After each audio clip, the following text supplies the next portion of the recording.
Hello, everyone. Thanks for tuning in to UpLift tonight. As we said in our program last week, we took a week off of recording. So what you're going to see tonight is a rerun of episode 74, which originally aired on November 17th, 2022. And the reason we picked this one is we wanted to pick one that had a high number of views. This was not the highest. The one with the highest had Chad McLeish and Jim Brem and Chad Farmer. And we decided to kind of throw one back to a time when it was Chad, Phil, and Ian. So this is episode 74, Standing on the Promises, and it's also a Zoom episode. And since that's our new format, we wanted to stick with that kind of format. So please enjoy episode 74, Standing on the Promises. It's time for this week's UpLift. 3 ordinary guys that want you to find the freedom that is available by knowing our Lord Jesus Christ.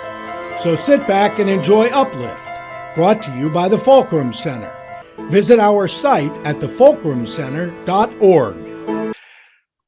Well, hey guys, not exactly what we had planned, but still we're all together. I know, it's great. I love technology, at least in these points of technology. Yeah. Well, I'm in Cleveland, Ohio right now. Actually, I'm in South Euclid. You can't say you're in Cleveland because people will get angry. Say, well, this is South Euclid. No, I'm at my son's house, spending the evening with him. And we had talked about you guys being in the studio and me being up here. But, things happened, plans changed. And, well, here we are doing another Zoom video. But yeah, there's nothing wrong with that. Not at all.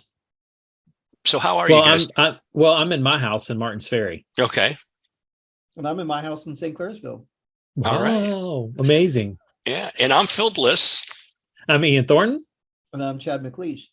And this is UpLift. Welcome to UpLift. Yes.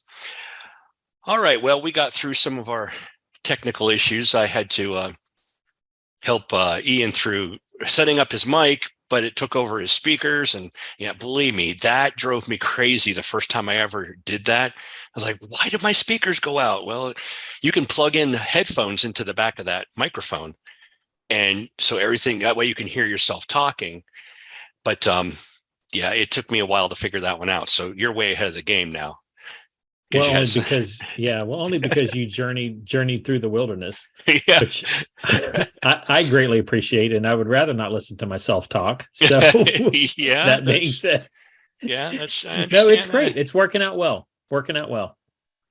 Yeah, and you mentioned journeying through the wilderness. That's kind of one of the topics I talked about the other night on Bible study, and it was I thought it was pretty good. I had a lot of people just kind of looking at me, but I don't know if I thought it was pretty good though. But 9 times out of 10, if somebody's looking at you like you have lobsters coming out of your ears, you're probably on track. Yeah. I mean, everybody was paying attention. There wasn't anybody doing this, the whole time. Yeah. So it was pretty good. But that's awesome. Yeah. Well, too, even in my own personal study, I've been led to read Exodus. Okay. And so, here we are, talk about walking through the wilderness and all, but really just looking at the whole process, really been reading in Moses and where he's at with Pharaoh and getting ready for this journey that, we know about, that we know they're going to step into. Right. And that was a promise of God to take them to the promised land. Yeah. Good intro, Phil. Yeah, you like that. Well, that's what we're going to talk about tonight, was the promises of God. And yeah, he told them, hey, I'm going to take you to the promised land. This is something from the Bible study, but I just learned this. And I just wanted to share this because now I can't unsee it. Every time I look somewhere in the Bible, I see it now. But I always thought that it was 600,000 people who came out of Egypt. It's 600,000 able men to go to war. So that doesn't include the women and children and the older generation too. There was probably like 2 million people that came out of Egypt.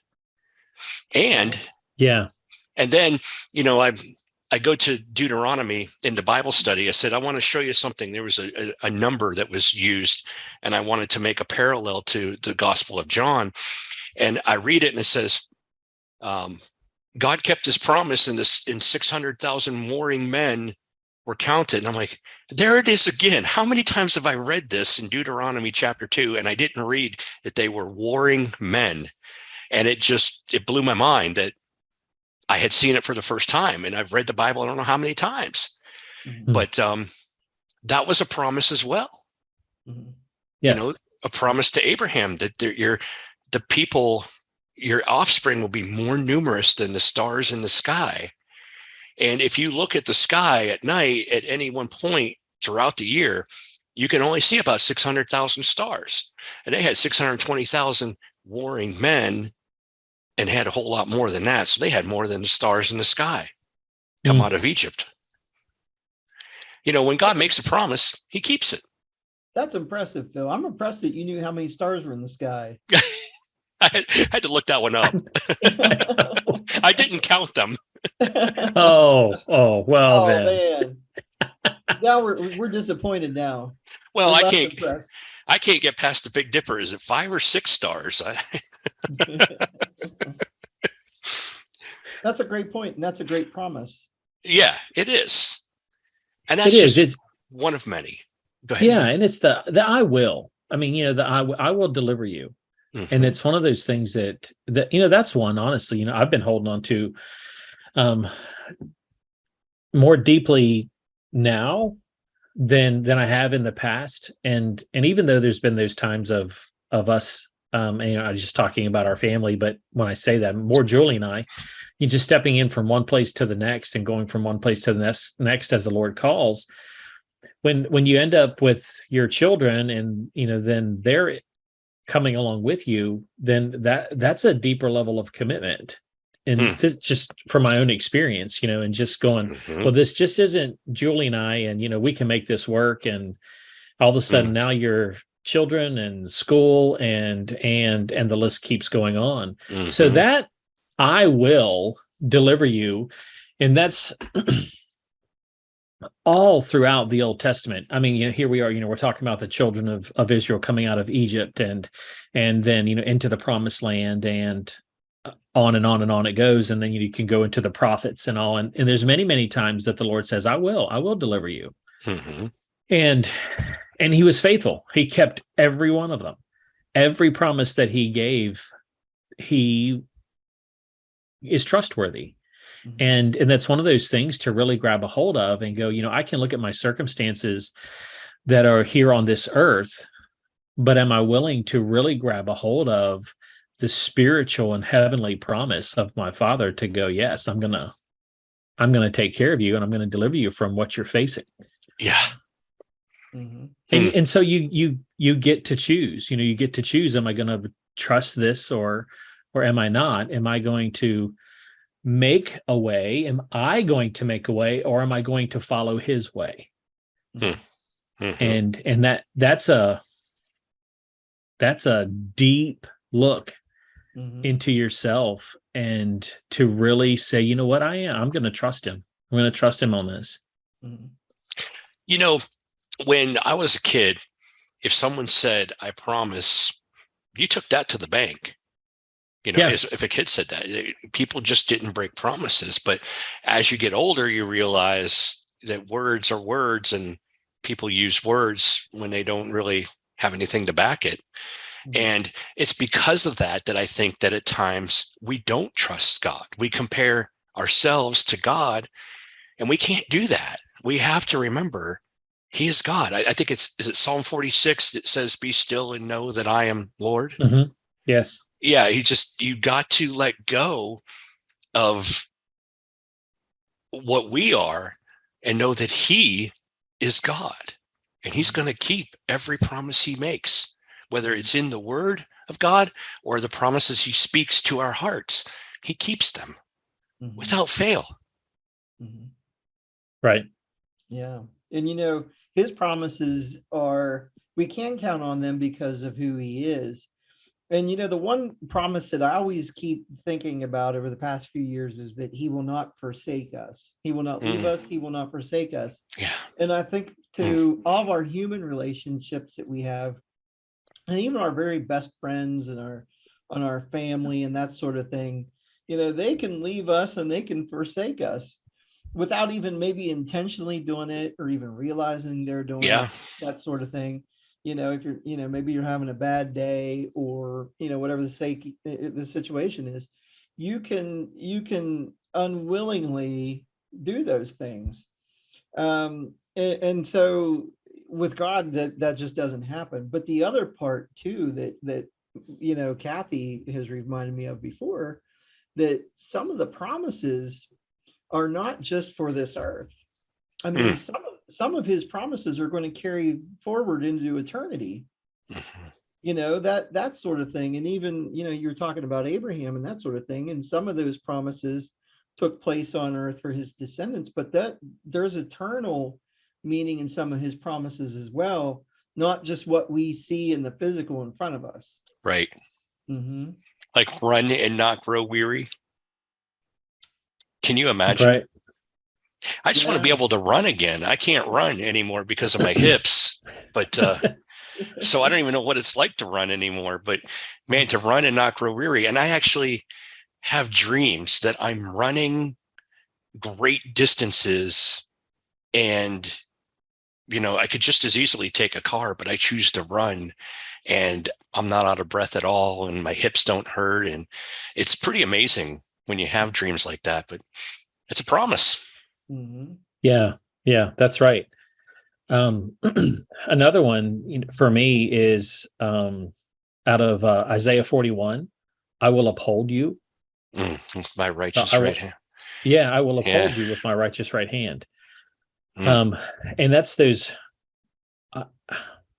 I at points I take that and apply that to those days that are where I'm feeling down and lost, and you can go on and on. We've all been there.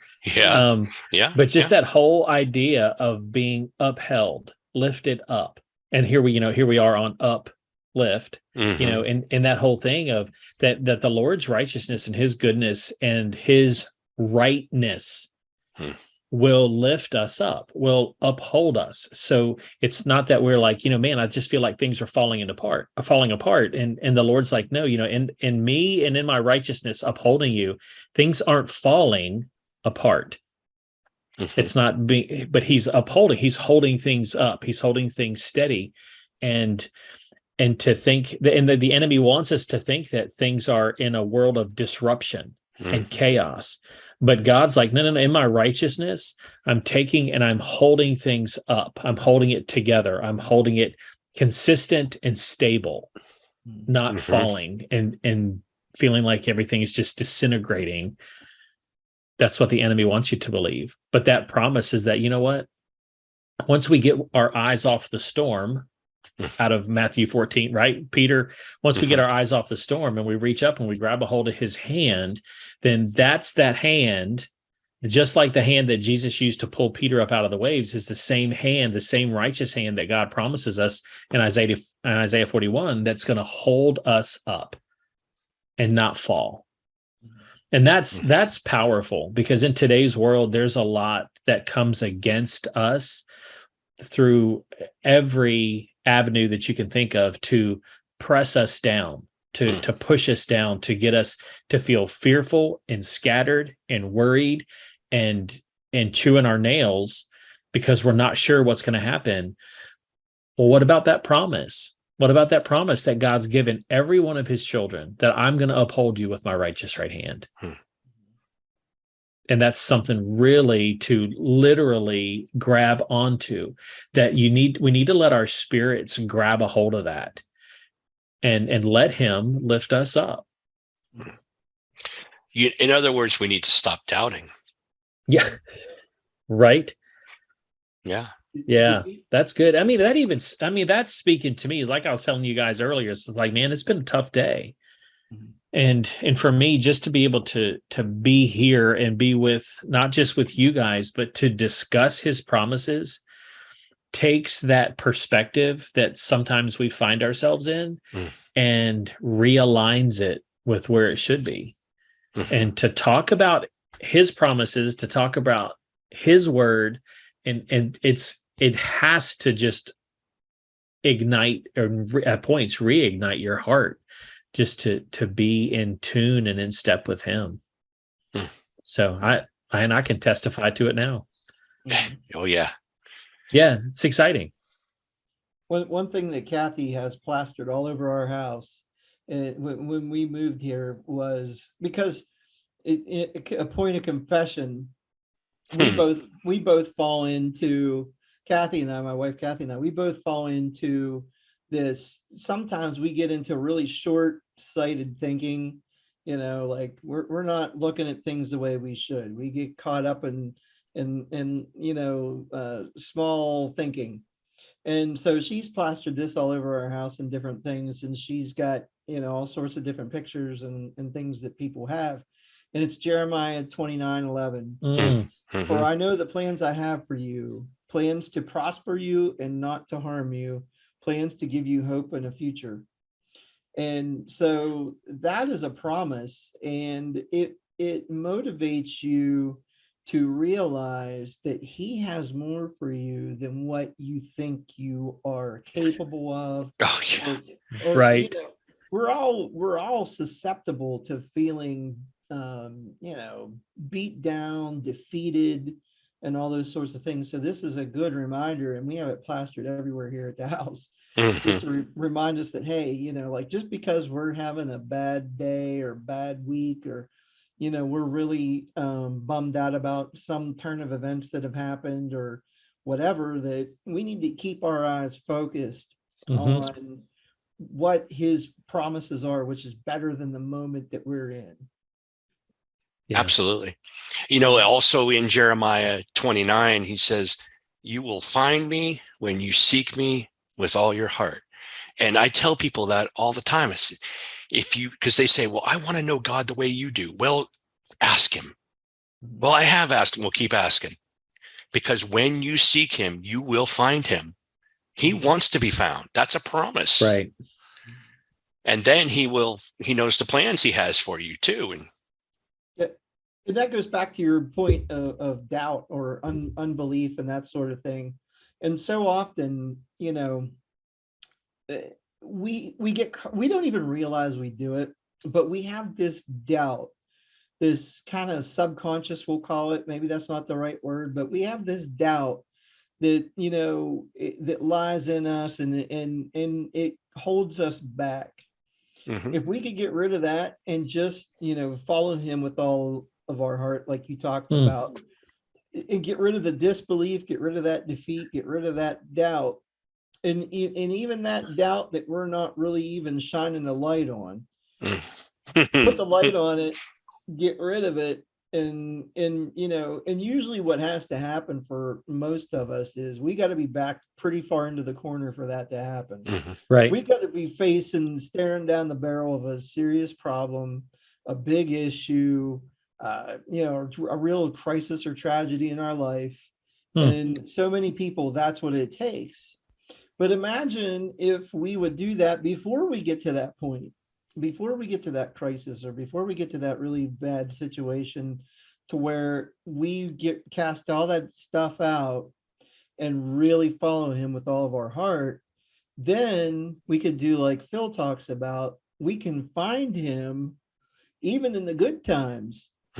We can have that close relationship and be with him even when things are good, and know him even better when things get bad. Yeah, exactly. And you hit on it. It's about the relationship. It's not about religion. It's not about doing this and saying this prayer and then going to church and giving this money. It's not about that. That's not how you find him. You find him when you seek him with all your heart, and that's the relationship. And that's what drives out the doubt too. I mean, when you ask him and he comes around and he shows you just like Jesus did. He healed people so there would be no doubt. They would know who he was. Yeah. God will prove himself. Mhm. Yeah. Most of the people that I run into that don't believe God's promises have never stepped into them. Mm-hmm. And that can be, and I think we would all agree that can be a very challenging place, because you're having to let go of the control that we really think that we have, that Yeah. that we really don't. Mhm. But we let go of that control and really put it into his hands and let him prove himself. Mm-hmm. And because he, what he says is true, and it will be, and seek him and you will find him, remove the, let him even too. That's one of the things too, one of my questions had always been, well, how do I get rid of this doubt? How do I lose Yes. this? Yes. And, it just that kind of thing too, until I really got to the point where, seeking him and going, so God, how do you want to get rid of this doubt in my life? Because it's a warm, fuzzy blanket to me. I love it. Mhm. I love to hold on to it because I'm comfortable with it. But how do you want to remove that from me? And just letting him lay that out in front of me and following that path, Mm. and that being removed. But that put me in a place of getting to trust him, Mm-hmm. and to look up these promises and read these things and these passages out of Isaiah or Jeremiah or all throughout scripture, and read those things and go, okay, well, I'm going to trust him in this. The only way I'm going to build that trust is to trust him. Mm-hmm. I get to experience it myself. And then you walk away with testimony after testimony about who he is, and that he will uphold his promises to us. He's not a father who lies to his children. No. No, No. no. He isn't. Mm-mm. Even though we may have experienced it on earth. And Chad, this was one of the points you were bringing up. There's things in the earth that we, and in physically, naturally, that we've experienced, but we really need to step into the spiritual side of things and let God our Father show that he is a good father, Mhm. and he's not going to lie to us. Absolutely. James chapter 1, verse Yes. 17. All good things come from the Father of lights, from heaven, Right. to his children. Yep. Mhm. It's Yeah, really good. and there have been times I've really messed things up, and I've prayed that God, take this bad thing Right. this big epic Right. mistake that I made, and somehow turn Sure. it good. Yeah. Absolutely. But, Mhm. and Well, it is. And I get, just so many examples over the last couple of weeks that have just come to me just through my own children, and just there's sincerity in the mess up. Mhm. And man, it's just been such an example to me to just go, they are bringing these wrongs to me because they trust me. Mhm. Mhm. Yeah. And that's been speaking volumes to me. Mhm. And I know that God is going, hey, Ian, have I gotten your attention with this yet?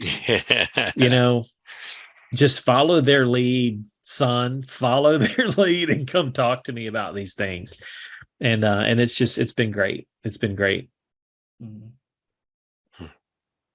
And there's a timing Absolutely. component to these things, like It his is. promises are absolutely going to come true for everybody.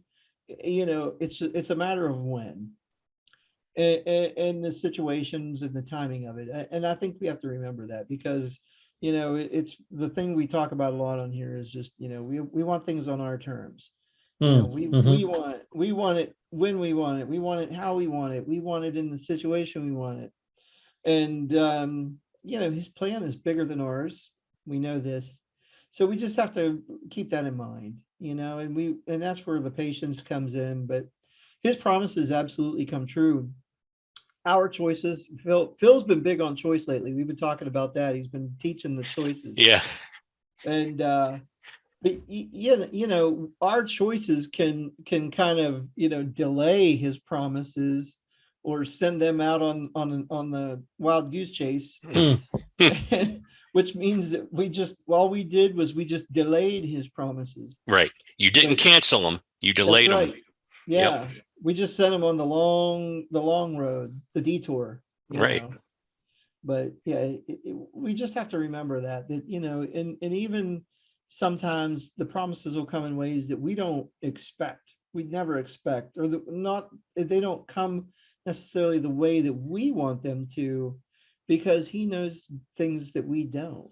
So he will give us promises, but it won't look how we think they'll look. Yeah. I think another thing to bring up with this is that there are times that we, in God's promises and his, I'll just use his supply or his provision as an example. And God has promised to take care of us. We don't need to worry about tomorrow. If the birds of the air are being taken care of, then how much more is he going to take care of us?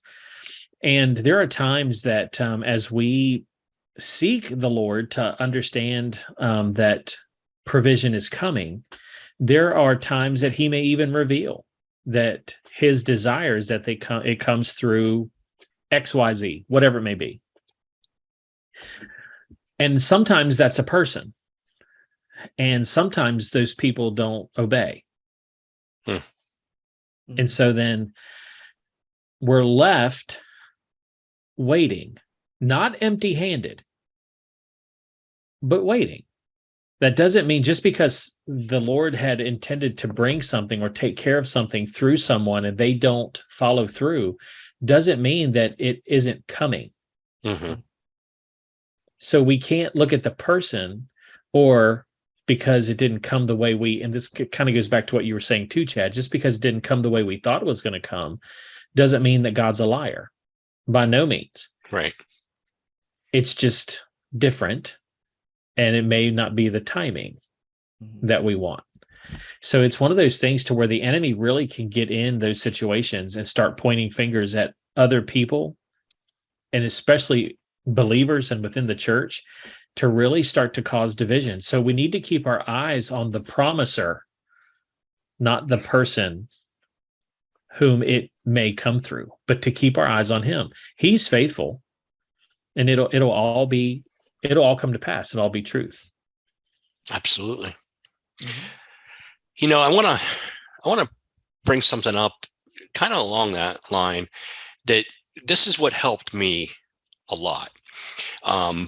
The few times as a child when I did go to church, I was listening, and it was very formal and very structured, and they prayed a certain way, and when the pastor was talking about speaking to God, it was very reverent, and that's absolutely necessary. We give God reverence. But there was one time where I was angry, and I said, okay, God, if you've promised this, then I want you to prove it to me. I may not have said it exactly like that, but I was speaking to him like I would speak to one of you, close friends of mine.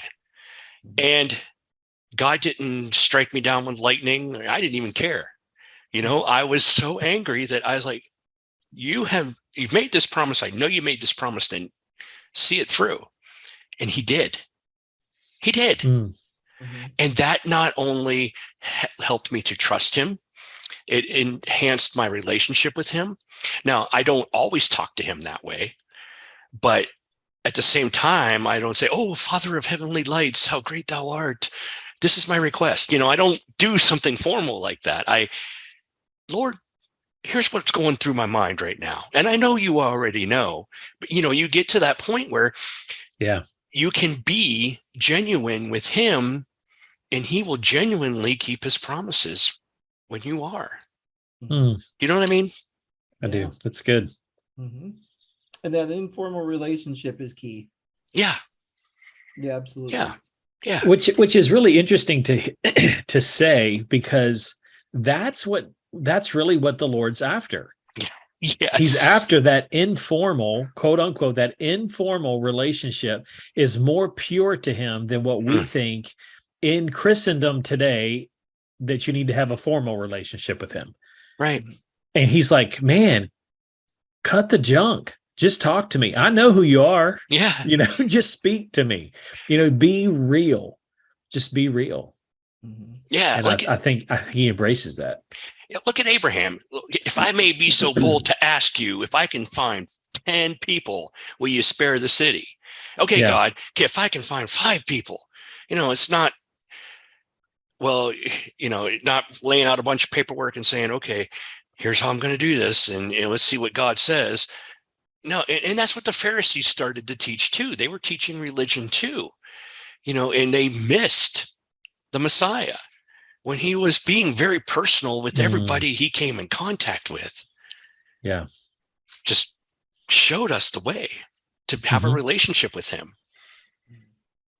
Yeah. And, when you have that close relationship, even in the world, even close relationships that we have, isn't there a desire that we have to uphold friendship, relationship, promises? Yeah. You know what I'm saying? All of those things. It's like, Yeah. I have this close relationship with these people. And so therefore I want to be there for them. I want to help them. I want to, do you know what I'm saying? And I just see that in the scriptures that's how God looks at us. I mean, if he's willing to give his son for us, how much more is he willing to uphold his promises to us? It's one of those things to really grab a hold of and allow the Lord to just move in your life and take you into what he desires for you. Amazing. It is. It really is. Well, hey guys, I meant to say this at the beginning, but since we are getting like right at that time, we are not going to be on Thanksgiving night. We're going to take a break. So, we'll be on every week up until Thanksgiving, Thursday night, then we'll take Thanksgiving off, and then we'll be on again. So, and actually, yes, that's correct. Because what we're recording now will actually be before Thanksgiving, but we'll have another one that will play after Thanksgiving that we will record before Thanksgiving. So just wanted to let everybody know that watches or listens that don't look for us on November 24th. We're going to be taking a break with our families. Yeah. So enjoy lining up somewhere for Black Friday sales. Right? Yeah. Yeah. Is it, or spend time with your family on Thanksgiving? Yeah. And I was going to be going to a basketball game, but that's not going to be happening now. So I'm going to actually relax a little bit on Black Friday. Yeah, I'm looking forward to it too. I'm putting up Christmas lights. So we want to see evidence that you're going to relax. Okay. I'll knock out 5 more chapters of the next book. Yeah, just 5. That's relaxing for me, though. That's relaxing. It is, isn't it? Yeah, I really enjoy it. That's great. I'm about a fourth of the way through the next one already, and fantastic. Yeah, so it'll come out hopefully sometime in early 2023. Man, that's great. Yeah. The second book is mind-blowing. Yeah, you liked it? Yeah, it will open a lot of people's eyes. Okay, to new ways of thinking. That's what I was going for. That's fantastic. It opened my eyes. I mean, the things the Lord was giving me, I was like, wow, okay, I'm putting this in there. So. Yeah, that's great. Yep. Oh, looking forward to it. I know a lot of people are. Yeah. So just again, amazing, and praise the Lord and what he's been doing and how he's been putting things together. It's well, there again, is it not a fulfillment of a promise? I was just going to say it absolutely is. Many, many years ago, I said, I'd like to write a book. And I know the Lord said, write it. I'm like, write it. He kept encouraging me, write it. And I did. And it got published. And now the second one's published, or it's going to be published. And so, God, you got to trust him. Like you said, trust him. Know that he's always going to keep him. Never forsakes us, as you said, Chad. What a great conversation we had tonight. I really enjoyed this. Absolutely. It's very, very encouraging. Very uplifting. Yes. Very uplifting. Yeah. So, all right. Alrighty. We will be back again next week. Yep. But not on the 24th. No, Yeah. not on the 24th. Right. It sounds great. All right. Good night, Well, everybody. Yep. Have a good evening. Have a great evening. We'll see you.